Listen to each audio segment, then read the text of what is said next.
So, could we go into your three core strategies for overcoming procrastination? Yeah, absolutely. I was writing my dissertation, 20, 25 years ago. And what I was doing, I was reading my procrastination, right? I was doing more and more research, which feels productive, but in the end, you got to write the darn thing, right? So one of my chairperson on my committee said, Pat, you got to start writing this thing. I had 7 years to do it.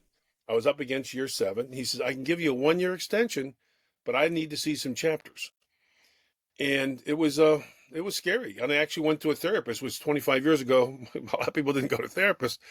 And she said, well, you're not afraid of success. I had a pretty successful career till then, and you're not afraid of failure.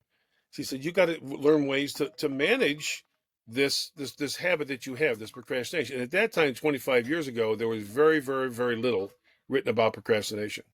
So she said, why don't you ask some people here, think about this, ask some people who've completed their dissertation how they did it. I said, okay, that's a good idea. So I asked three of my colleagues, and they all these had these little strategies that I never even thought about.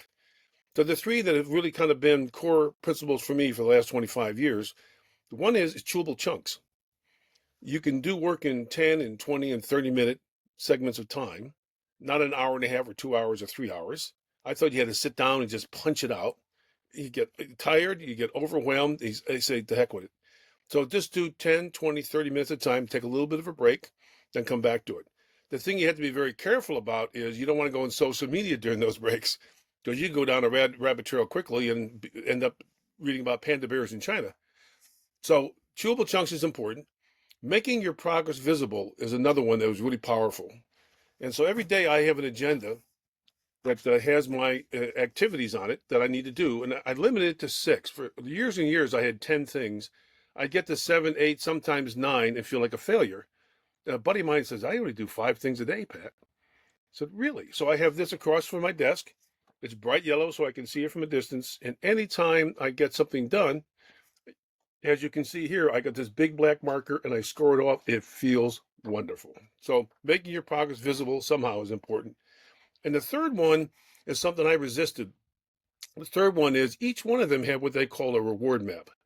That after each chapter, most dissertations are 6 or 7 chapters, and they're onerous. I mean, they're really hard to do.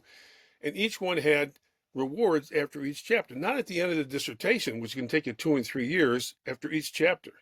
So I'll give you a quick example. One of the people I talked to was a guy who liked golfing, and he said after each chapter, he plans to go to Palm Springs, fly there and have a golf weekend, which is one of the better golf courses in the country.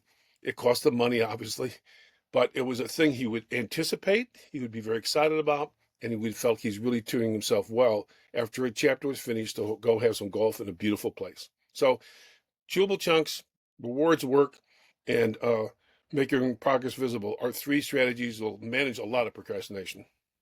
Thank you for watching. If you like this clip, then you're going to want to check out the full episode right here.